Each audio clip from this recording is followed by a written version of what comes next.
Pemandangan menghijau dan indah ini adalah tanaman sayur maman yang terletak di Kampung Geduk, Gemencih, Negeri Sembilan.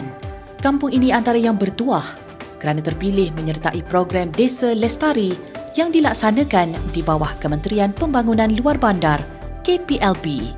Penduduk kampung bukan sahaja menanam sayuran ini untuk dijual secara mentah, tetapi juga mengusahakan rendang ayam maman dan rendang itik maman sejuk beku untuk dipasarkan di luar negeri itu.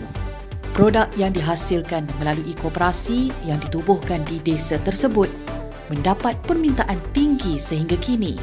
Selain pertanian, program Desa Lestari yang dilaksanakan sejak tahun 2013 turut meneroka potensi pelancongan desa, penternakan, pembuatan, peruncitan dan perkhidmatan. Menurut Ketua Setiausaha KPLB, Datuk Ramlan Harun, sejak ditubuhkan, program itu bermatlamat untuk memperkasakan aktiviti ekonomi dan mewujudkan usahawan dalam kalangan penduduk desa. Ramai anak-anak kampung telah menjadi tokoh-tokoh besar. Saya juga orang kampung, berasal dari kampung. Tapi satu elemen yang masih lagi kita kena terima realitinya adalah masih agak ke belakang dari aspek keusahawanan dan juga dari aspek lain yang berkaitan dengan persekitaran di kampung-kampung. Jadi program Desa Lestari merupakan satu platform yang kita sediakan untuk kita bantu penduduk kampung kita terlibat secara lebih aktif dalam pelbagai aktiviti ekonomi dan keusahawanan, terutamanya yang keusahawanan berempak tinggi. KPLB memperuntukkan geran sehingga RM1 juta bagi setiap kampung. Program yang dilaksanakan itu berjaya meningkatkan hasil pendapatan penduduk desa di samping mewujudkan peluang pekerjaan baharu di seluruh negara. Alhamdulillah setakat ini berdasarkan daripada pemerhatian kita, daripada 137 kampung yang terlibat dalam program Desa Lestari, sebanyak 54 kampung ataupun dari segi peratusannya 40% telah berjaya mencapai satu tahap yang kita banggakan, di mana kriteria pengukurannya adalah kampung-kampung ini telah berjaya menjana dan meningkatkan sekurang-kurangnya 55% pendapatan kasar tahunan selepas setahun pelaksanaannya. Johor menjadi negeri tertinggi terpilih menyertai program Desa Lestari, diikuti Sarawak, Kedah dan Sabah. Sehingga kini, ia berjaya memberikan manfaat kepada 32,000 orang dan mewujudkan 4,302 peluang pekerjaan. Lebih membanggakan, program ini berjaya mewujudkan 105 koperasi yang kekal aktif. Melalui koperasi ini, sebab koperasi ini melalui koperasi setiap aktiviti kampung tersebut di-govern by peraturan-peraturan khusus yang telah memang disediakan di bawah apabila sesebuah kumpulan tersebut ingin mewujudkan sebuah koperasi. Jadi secara tak langsung koperasi ini akan menyediakan satu platform yang structured, yang tersusun. Melalui koperasi ini dia ada struktur yang jelas. Jadinya di situ kita harap semua elemen-elemen yang berkaitan dengan kemungkinan berlakunya salah manage atau sebagainya tak berlaku sebab dia digovern oleh peraturan-peraturan yang disediakan oleh koperasi itu sendiri. Pemilihan kampung itu menyertai program Desa Lestari melalui saringan yang ketat dari senarai yang dikemukakan oleh Kerajaan Negeri, Lembaga Kemajuan Wilayah, Suruhanjaya Kemajuan Wilayah dan Jabatan Kemajuan Orang Asli. Pemohon akan ditemuduga dan penilaian juga bergantung kepada kepimpinan desa terbabit sama ada berupaya merancang dan melaksanakan aktiviti serta mendapat sokongan penduduk. Kampung yang dipilih perlu mempunyai sekurang-kurangnya 30% belia. Kita ada tempoh lebih kurang 5 tahun untuk kita lihat progres kepada setiap projek yang dilaksanakan.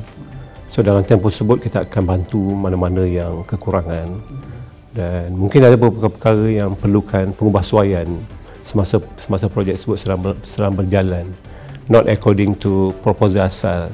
Yang itu pun kita lihat balik kan, sebab supaya kita nak pastikan setiap program, setiap projek yang kita laksanakan betul-betul memberi manfaat. Untuk tahun ini, sebanyak 13 kampung telah disenaraikan dengan peruntukan sebanyak 10 juta ringgit. Nama kampung yang terpilih akan diumumkan sebelum penghujung tahun ini. Melangkah ke hadapan, sebuah lagi program iaitu Kampung Sejahtera akan diwujudkan sebagai kesinambungan program Desa Lestari. Dan akhirnya melalui program Desa Lestari dan juga program yang akan digemblengkan di bawah program Kampung Sejahtera nanti akan menyebabkan kampung akan menjadi satu tempat atau destinasi pilihan untuk orang muda berkarier, mencari pendapatan dan sebagainya. Tak perlu lagi ke bandar. Malah kita juga mempower nanti sampai masanya orang yang berjerah ke bandar untuk balik ke kampung. Apabila kampung kita telah mencapai tahap yang kita idamkan di bawah program Desa Lestari dan seterusnya Kampung Sejahtera tersebut. Datuk Ramlan berkata apa yang pasti, melalui program Desa Lestari, penduduk akan digalakkan menggunakan teknologi yang terkini dan maju bagi semua aktiviti yang dijalankan, terutama pertanian.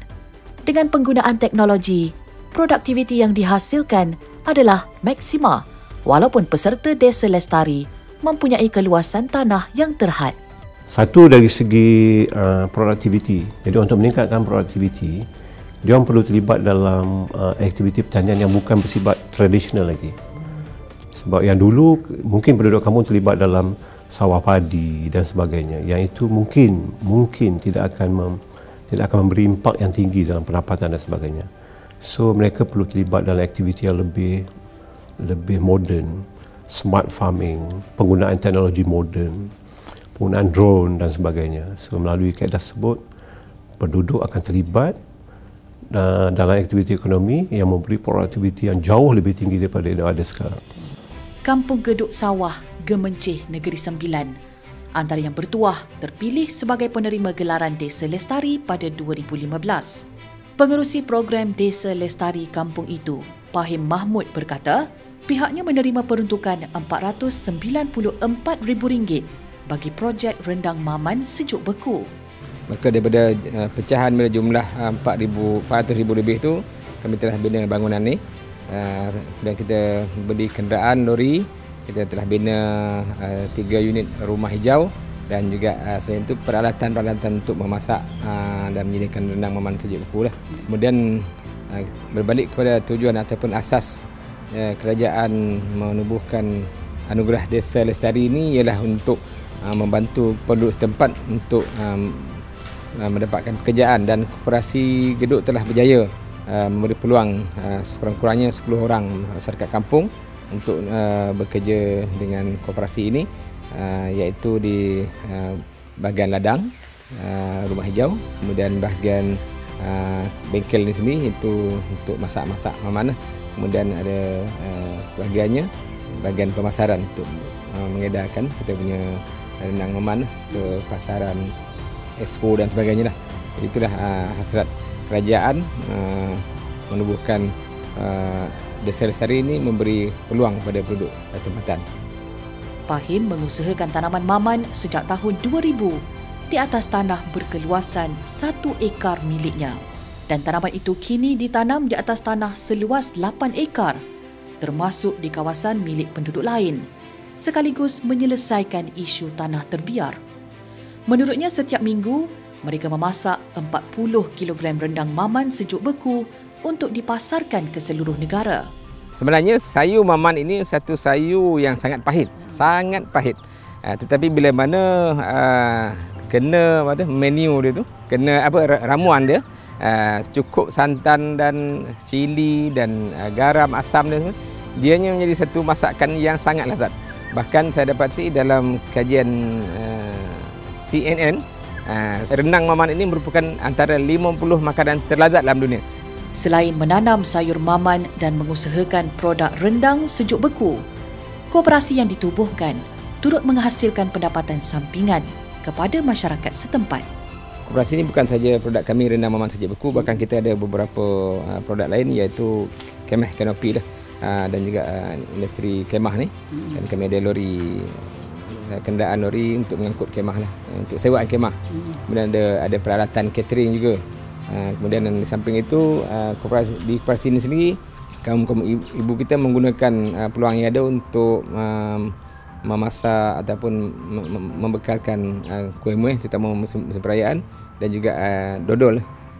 Kampung Geduk Sawah adalah salah satu daripada berpuluh cerita kejayaan program Desa Lestari.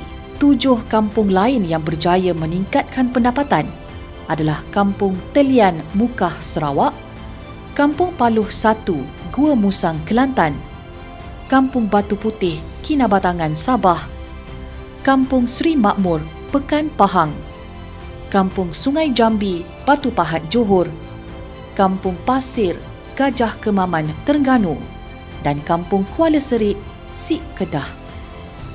Kampung-kampung terbabit memperoleh pendapatan lebih RM1 juta. Program ini berjaya mengangkat ekonomi penduduk luar bandar dan melahirkan tokoh usahawan sekaligus menyumbang pembangunan sosioekonomi negara.